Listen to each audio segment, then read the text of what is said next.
بہت بہت شکریہ. مصطفیٰ ہو تو اگر قائد اعظم نہ اٹھتے، اگر قائد اعظم اس ملک کو دو ٹکڑے نہ کرتے تو آج اس ملک میں نظام مصطفیٰ راج نہیں ہو سکتا تھا. بالکل یہ اسی کی برکت ہے. اور انہوں نے صاف کہا کہ مسلمانوں کے لیے ایک علیحدہ مملکت چاہیے جہاں کہ وہ اپنی مرضی کے مطابق، اپنی اسلام کے مطابق اپنی زندگی بسر کر سکیں. تو یہ نیا مطالبہ نہیں ہے. اب انتخاب آنے والے ہیں اور انتخابات کے لیے مسلم لیگ کو ایک ہونا چاہیے. مسلم لیگ کا ایک تاریخی کردار ہے. مسلم لیگ پر 1000 لوگ اعتراض کریں، اگر مسلم لیگ نہ ہوتی تو پاکستان نہ بنتا. اگر مسلم لیگ نہ ہوتی تو سرحد میں ریفرینڈم نہ ہوتا، نہ جیتا جاتا اور پاکستان نہ بنتا. اگر مسلم لیگ نہ ہوتی تو پھر ہزاروں مجاہدین جو یہاں سے بھیجے گئے، جنہوں نے کیا آزاد کشمیر کی سرحد کو چیر کر وہ سری نگر کے ایئرپورٹ تک پہنچے، اور آج اس کی وجہ سے ہماری سرحدات ہمارے عظیم دوست چین کے ساتھ ملی ہوئی ہیں. اور کہاں شاہراہ قراقرم کہاں ہوتی اور آزاد کشمیر کہاں ہوتا اور ہماری کہاں ہوتا. تو یہ جو لوگ دعویٰ کرتے ہیں، میں ان سے بھی کہتا ہوں، میں ان سے بھی امید کرتا ہوں کہ وہ پاکستان کے استحکام کے لیے، پاکستان کی خوشحالی کے لیے، پاکستان کی مضبوطی کے لیے وہ اس طرف قدم اٹھائیں گے. تو آج اس کے بعد ملک کے جو حالات ہیں، میں تو صاحب کہتا ہوں حالات اتنے خراب ہو چکے تھے کہ فوج نے تو آنا ہی تھا. اس کے بعد فوج نے تجربے شروع کیے. پہلے وہ ایڈوائزری رجیم بنی، اس کے بعد ایک اور حکومت بنی، اس کے بعد اب یہ تیسری حکومت جو کل بنی ہے، اس میں ایک چیز شاید کسی ارادے سے کی گئی ہو. میں سمجھتا ہوں کہ فوجی جرنیلوں اور سول سروینٹس کا حکومت میں نہ ہونا، اس سے معلوم ہوتا ہے کہ جنرل ضیاء الحق کو احساس ہے کہ قوم آزادانہ انتخابات چاہتی ہے، قوم جمہوری نظام چاہتی ہے. اور اس کے بعد انہوں نے بہت بڑی ذمہ داری ڈال دی ہے اس نئی حکومت پر.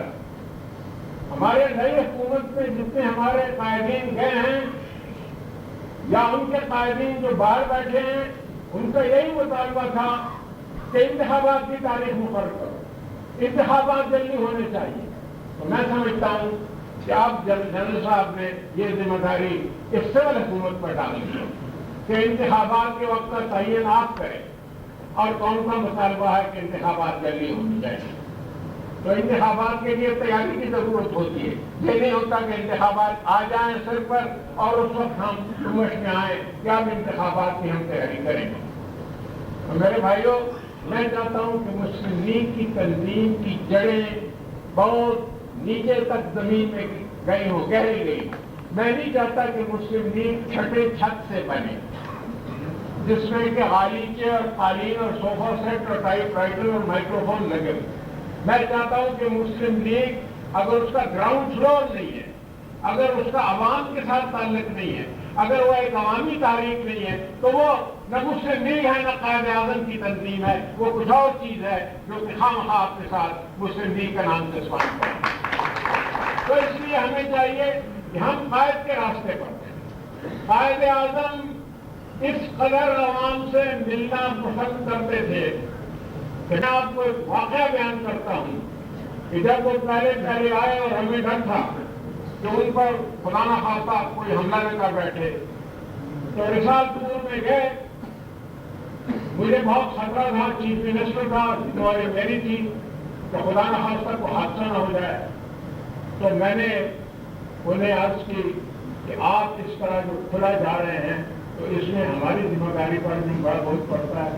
تو کہنے لگے، ان کے الفاظ تھے کہ آؤ کھلی جیپ پہ جاتے ہیں عوام میں. عوام سے ملنا اس طرح ہے جس طرح ایک انسان کے لیے زندہ رہنے کے لیے سانس لینا ضروری ہے. تو عوام کے پاس جانا جو ہے ضروری چیز ہے. تو اس لیے میں چاہتا ہوں کہ مسلم لیگ کو ہم عوام تک لے جائیں. باقی میں نے فیصلہ کیا ہے، میں انشاءاللہ 30 کو کراچی جا رہا ہوں. حیدرآباد جا رہا ہوں. عید کے بعد پشاور میں بہت بڑا اجتماع ہم کریں گے, سارے پاکستان سے بھی دعوت دیں گے. اس کے بعد ہم کوئٹہ جا رہے ہیں, اور اس کے بعد میں آپ کے سامنے عرض کرتا ہوں کہ جب تک میرے جسم میں آخری سانس ہے میں اس عوامی تنظیم کے لیے میدان میں نکلوں گا, ہر کوئی کسی طاقت کا مقابلہ کیا جائے. اور ہمیشہ ہم نے کیا ہے, ہمیشہ ہم نے یہ کیا, کوئی نئی بات نہیں. آپ سے تعاون کی درخواست کرتا ہوں کہ مسلم لیگ کبھی مضبوط نہیں ہو سکتی اگر چند لیڈر ایک کمرے میں بیٹھ کے ایک مسلم لیگ بنائے. مسلم لیگ تب مضبوط ہوگی کہ جس طرح قائد اعظم کے وقت میں سارے عوام اٹھے تھے اور وہ میدان میں نکلے اور قائد اعظم کے پیچھے انہوں نے کمر ہمت باندھی اور یہ عزم کیا اور ہندوستان دو ٹکڑے ہو گئے. آج کل بھی اسی جذبے کی ضرورت ہے, اسی چیز کی ضرورت ہے. باقی پاکستان کے حالات ایسے ہیں کہ ہمیں یہ خیال رکھنا چاہیے کہ ہم ایشیا میں رہتے ہیں, ہم یورپ میں نہیں رہتے, ہم کسی اور بڑے اعظم میں نہیں رہتے. اور اس لیے فارن پالیسی جو ہوتی ہے وہ فارن پالیسی جو ہے وہ ہمیشہ کے لیے مستقل نہیں ہوتی. فارن پالیسی ملکی مفادات کے مطابق بدلتی رہتی ہے, اور اس میں ہمیں دیکھنا چاہیے کہ ایشیا میں رہ کر ہماری کیا فارن پالیسی ہونی چاہیے. آج اس پالیسی پر ہم چلتے رہے ہیں, اس میں تبدیلی کی ضرورت ہے نہیں. میں آپ کو ایک بات کہتا ہوں کہ کہتے ہیں کہ سپر پاورز ہیں, فلانی سپر پاور ہے, فلانی سپر پاور ہے, اور یہ سپر پاور جو ہیں ان سے خطرہ ہے, وہ سپر پاور سے خطرہ ہے. پاکستان کو کسی سپر پاور سے خطرہ نہیں. پاکستان کے اندر اگر اتحاد ہو, پاکستان کے اگر اندر اتحاد ہو, اتفاق ہو, تو کوئی بیرونی طاقت اس ملک کے اندر دخل نہیں دے سکتی. آپ نے دیکھا کہ جب مختلف ممالک ایک جگہ بیٹھتے ہیں, اور حال ہی میں جو کہ کانفرنس ہوئی تھی یوگوسلاویا میں, تھرڈ ورلڈ کے جو کہ یعنی جو قومیں کسی پاور کے ساتھ بنی ہوئی نہیں ہے, تو اس میں یہ قرارداد بڑے زور شور سے پاس ہوئی کہ کوئی قوم جو اس کانفرنس میں آئی ہے وہ عرض کرتی ہے کہ کسی دوسرے قوم کے معاملات میں دخل نہیں دے گی. وہاں ہم بھی موجود تھے, افغانستان بھی موجود تھا. افغانستان ہمارا بھائی ہے, ہم ان کے معاملات میں دخل نہیں دینا چاہتے. ان کا کام ہے اپنے ملک کو سنبھالنا جس طرح سے وہ چاہیں, لیکن ہم یہ بھی نہیں پسند کرتے کہ کوئی اپنی بالادستی سے کہے کہ پاکستان کے فلاں حصے کے لوگوں کی بہتری کی ذمہ داری ہماری ہے. پاکستان کے اندر پاکستان کے عوام خود ذمہ دار ہیں, اپنی بہتری کی ذمہ دار ہیں. مداخلت کو برداشت نہیں کریں. اور میں آپ کو یقین دلاتا ہوں کہ اگر ملک کے اندر اتحاد ہو تو باہر سے کوئی بھی نہیں آ سکتا. یہاں ملک کے اندر اگر بے اتفاق ہو, جس ملک میں کیوبن فوج پہنچتی ہے, جس ملک میں فرانس کی فوج پہنچتی ہے, اگر فرانس نے پیراچوٹ پر اتارے ہیں ظاہر میں, اگر کیوبن بھی چھوٹے میں گئے ہیں, تو اسی طرح اگر ساؤتھ یمن میں روسی گئے ہیں, کسی ملک میں کوئی گیا ہے, اگر جو بالیٹینیا کا جھگڑا ہے تو وہاں بھی بیرون طاقتیں مداخلت کرنی. اس کی وجہ یہ ہے کہ ملک کے اندر لوگوں میں بے اتفاقی ہے, ملک کے اندر لوگ موجود ہیں جو ان کو دعوت دیتے ہیں.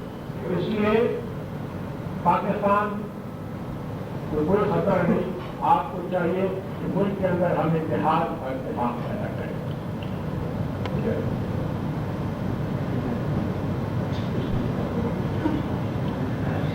اور میرے پاس میں کسی پارٹی کو برا نہیں کہنا چاہتا. جن کا ہمارے ساتھ اختلاف ہے ان کو بھی میں برا نہیں کہنا چاہتا. ہمیں اپنا گھر ٹھیک کرنا چاہیے. لیکن ایک بات کہتا ہوں کہ جو میں نے پیشین گوئی کی تھی بہت عرصہ پہلے کہ نیشنل ڈیموکریٹک پارٹی کی کتنی خوشامد کی جائے وہ کبھی بھی شامل نہیں ہو. اور یہ کہا جاتا تھا کہ یہ ذاتیات کی وجہ سے ہے, ان کے ذاتی جھگڑے ہیں، ہمارا کوئی ذاتی جھگڑا نہیں دکھتا ہے۔ آخر میں وہ بات ثابت ہو گئی کہ نیشنل ڈیموکریٹک پارٹی کے لیے جو انتہائی کوشش کی گئی کہ وہ حکومت میں آئے، انہوں نے حکومت میں آنے سے انکار کیا۔ اور آپ کی مسلم لیگ جو ایک جگہ نہیں ہوئی، یہی تھی کہ ہمارا مطالبہ تھا کہ نیشنل ڈیموکریٹک پارٹی سے مسلم لیگ علیحدہ ہو جائے۔ اگر پاکستان میں تحریک استقلال ایک علیحدہ تحریک کے طور پر پارٹی کے طور پر چل سکتی ہے، اگر نورانی صاحب کی پارٹی علیحدہ چل سکتی ہے، اگر نواب رسول اللہ صاحب کی پارٹی علیحدہ چل سکتی ہے، تو میں نہیں سمجھتا کہ مسلم لیگ کیوں کسی کے ساتھ بندی ہے۔ مسلم لیگ کیوں ہے ایک علیحدہ متحد اور مضبوط پارٹی ہو۔ اتنا عرصہ یہ کوشش کی گئی اور آخر میں وہی ہوا۔ اگر پہلے یہ بات مان لی جاتی، ہم نے دیکھا کہ عوام کا زبردست مطالبہ ہے کہ مسلم لیگوں کو کرو، لیکن ہمارے لیے بڑی مشکل تھی ہوئی تھی کہ ہم جب مسلم لیگ این ڈی پی کے ساتھ بیٹھی ہوئی تھی، ہم ان کے ساتھ بیٹھنے کی ضرورت تھی۔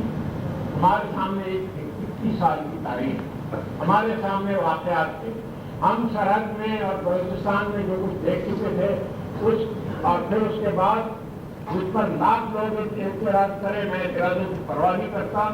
خاص کر 5 سال جبکہ میں انٹیریئر منسٹر رہا، میں انٹیریئر منسٹر 3000 روپے کی تنخواہ کے لیے نہیں گیا، میں انٹیریئر منسٹر اس لیے گیا کہ پاکستان کی سالمیت کا تحفظ کیا جائے۔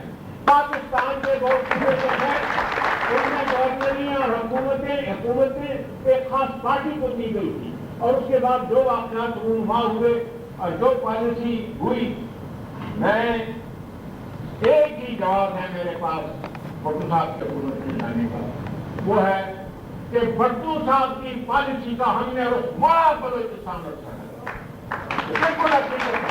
ورنہ وہ تو سب بخششیں کر چکے تھے، میں ان کی نیت کا اللہ نہیں کرتا، وہ بھی تجربہ کر رہے تھے۔ جو آتا ہے یہی تجربہ کرتا ہے، جو آتا ہے یہی تجربہ کرتا ہے، پہلے خوش کرنے کی کوشش کرتا ہے، اس کے بعد بہت اچھا کے بعد اس کو آتا ہے۔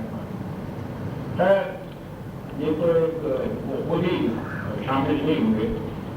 اب میری آپ سے یہ درخواست ہے کہ ہر جگہ مسلم لیگ کی خواہ وہ پگاڑا گروپ سے تعلق رکھتے ہیں، سیوم گروپ سے تعلق رکھتے ہیں، باہر بیٹھے ہوئے ہیں، روٹے ہوئے ہیں، جو آنا چاہتے ہیں وہ سب ہر جگہ بیٹھے اور اپنی تنظیمیں نیچے سے بنانی شروع کریں۔ میرا کام عہدہ لینا نہیں ہے، میرا کام رابطہ عوام ہے۔ مسلم لیگ کو عوامی تحریک بنانا ہے، مضبوط تحریک بنانا ہے، اور اس سلسلے میں میں سارے ملک کا دورہ کروں گا۔ میں امید کرتا ہوں کہ آپ تعاون کریں گے، اور جب یہ 4 دیواری کے اندر سے بھی پابندی ہٹ جائے گی کہ باہر میدانوں میں میٹنگ میں ہوں، تو اس وقت بھی انشاءاللہ ہم چاہتے ہیں کہ ہماری تنظیم اتنی مضبوط ہو، ہمارے جلسے اتنی تعداد میں اس میں لوگ آئیں، لوگ مسلم لیگ کے ساتھ ہیں۔ مسلم لیگ کو ہم نے خود ہی اپنی مرضیوں سے کمزور کر رکھا ہے، اس کو ٹکڑے کر رکھا ہے۔ تو میں آپ سے بات کروں، میں نے ابتدا لاہور سے کی، کیونکہ ہمیں کہا جاتا تھا کہ پنجاب میں تو مسلم لیگ ہے ہی نہیں، تو میں نے کہا کہ فرنٹیئر کو چھوڑ کے پہلے پنجاب میں جاتے، اس کے بعد کہتے ہیں سندھ میں مسلم لیگ نہیں ہے، اب سندھ میں بھی جاتے ہیں، دیکھتے ہیں کہ وہاں میں مسلم لیگ ہے یا نہیں، اس کے بعد سرحد جائیں گے اور بلوچستان میں جانا ہے۔ مسلم لیگ ہر جگہ ہے، اور وعدہ کریں آپ کہ ہم سب ایک ہیں، ہم کسی گروپ سے تعلق نہیں رکھتے، ہم متحدہ مسلم لیگ ہیں۔ میں آپ کا بہت شکریہ ادا کرتا ہوں۔ میرے اوپر یہ اعتراض کیا جاتا ہے کہ آپ یہ کام نہیں کر سکتا، تو خیر وہ معلوم ہو جائے گا، اور اگر آج پابندی ہٹ جائیں 4 دیواری کے بعد جلسے بھی اگر اجازت مل جائے تو اس وقت ہم مقابلہ کریں گے انشاءاللہ کہ دیکھیں کون لوگوں کے سامنے جاتے ہیں اور کون لوگوں کے ساتھ سامنے آنکھوں میں آنکھیں ڈال کے بات کر سکتے ہیں۔ اللہ کے فضل سے حالات ایسے ہیں، جس جلسے میں ہم جائیں لوگ سنیں گے، بات نہیں مانیں گے، بات کریں گے، لیکن سننے آئیں گے۔ اور میں آپ کو شکریہ ادا کرتا ہوں اور میں افسوس کرتا ہوں یہاں بہت سے لیڈر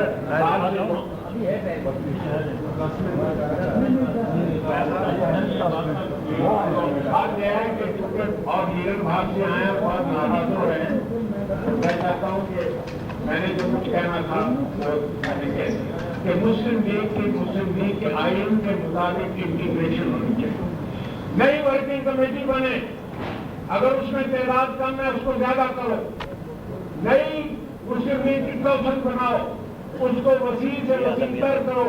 کنونشن بلاؤ, اس میں سارے ورکروں کو دعوت دو. صرف یہ کہنے سے مسلم لیگ ایک ہو گئی ہے. مسلم لیگ کی انٹیگریشن بڑی ضروری ہے, اور ہمارے آئین موجود ہے, قائد اعظم کا وقت بنا ہوا ہے, جس میں کوئی کمی نہیں. اب اعلان تو ہو چکا ہے کہتے ہیں, لیکن عملی طور پر قدم اٹھانے کے لیے میرے بات میں آپ کو بہت شکریہ ادا کرتا ہوں. باقی ایک خاتون نے مجھے موقع بھیجا کہ آپ کوئی خطاب ایکسیپٹ نہ کرے. بھائی میں تو کسی خطاب سے پیچھے نہیں کرتا, آج تک مجھے کوئی خطاب ملا ہے, میں نے تو صدارت کو چھوڑ دیے. تو آج لوگ جو کچھ مجھے کہیں میں ان کو روک تو نہیں سکتا. برا بھی کہتے ہیں, برا مخالف کے لیے بھی تھک گئے ہیں اور کام کچھ ہوتا بنتا نہیں. تو میں تو کوئی کتاب نہیں مانتا. آپ مجھے جو کہیں میں منظور ہوں, صرف قیود کریں وہ بھی میں منظور ہوں. میں آپ کی خدمت کے لیے ہمیشہ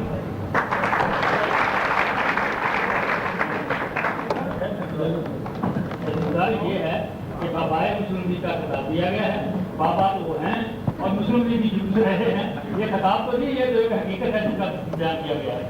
اب میں جناب میاں اقبال صاحب جو کہ پشاور سے خان صاحب پاکستان کی سیاست میں ایک خاص